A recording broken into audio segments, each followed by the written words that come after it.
पूरे देश में फर्जी फर्में बनाकर लोगों के खून पसीने की कमाई को टैक्स चोरी कर लूटने वाले अब न केवल केंद्र सरकार के रडार पर हैं, बल्कि इनके द्वारा इकट्ठी की गई अरबों की अकूत संपत्ति पर ईडी और सीबीआई की भी निगाहें हैं।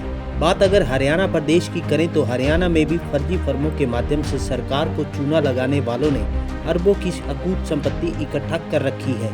लेकिन पिछले कई महीनों से फर्जी फर्मों के सरगनाओं पर संकट के बादल छाए हुए हैं।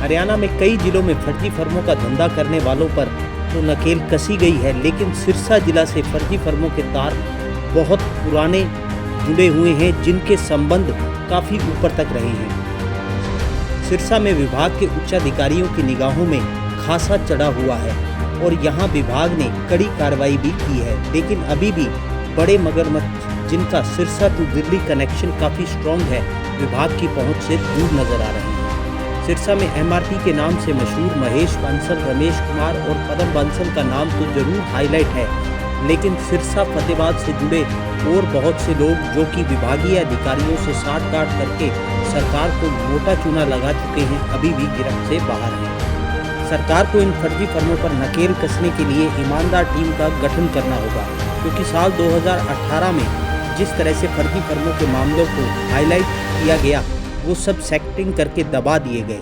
सरकार को उन सभी पुराने मामलों को भी खुलवाकर ईमानदारी से जांच करवानी होगी और इनके कारोबार में जिस प्रकार बैंक के अधिकारियों की इनकी कैश देने में मदद की जाती है, उन पर भी नकेल कसना बहुत ज़रूरी है, ताकि इस घोरक धंधे को बंद किया जा सके।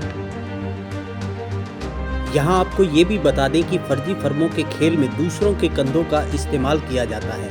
आबकारी एवं कराधान विभाग के अधिकारियों ही नहीं, बल्कि अन्य विभागों के अधिकारियों से भी साठ-गांठ कर ऐसे लोगों को फांसा जाता है जिनके दस्तावेजों के आधार पर फर्म बनाई जाती है।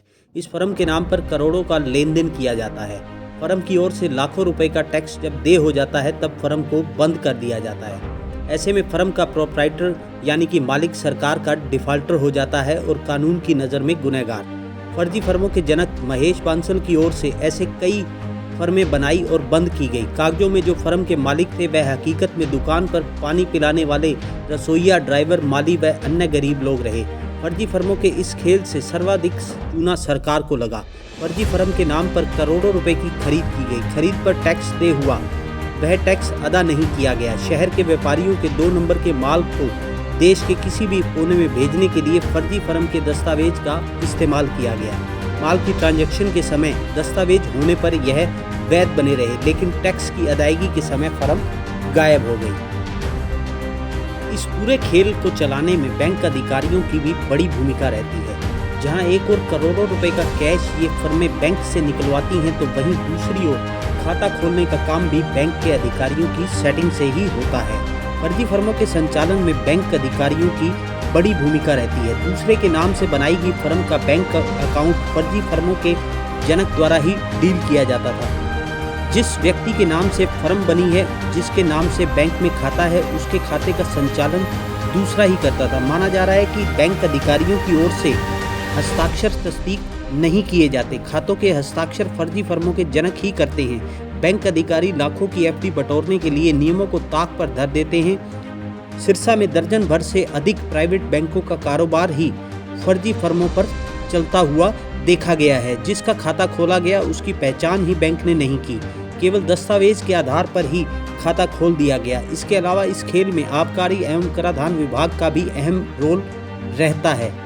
इसकी जांच पुलिस को करनी चाहिए। अनाज मंडियों में चल रही फर्जी फर्मों के कारोबार से फर्जी फर्में बनाने वाले गिरोह के तार केवल सिरसा तक ही सीमित नहीं हैं, ये पूरे हरियाणा भर में फैले हुए हैं, जिससे सरकार को करोड़ों रुपए का चूना रोजाना ये लगाते हुए नजर आते हैं। Bureau report, CNC news India, Chandigarh. इसी तरह की और न्यूज़ अपडेट आप तक पहुंचती रहें, इसके लिए आप हमारे चैनल को सब्सक्राइब करना ना भूलें।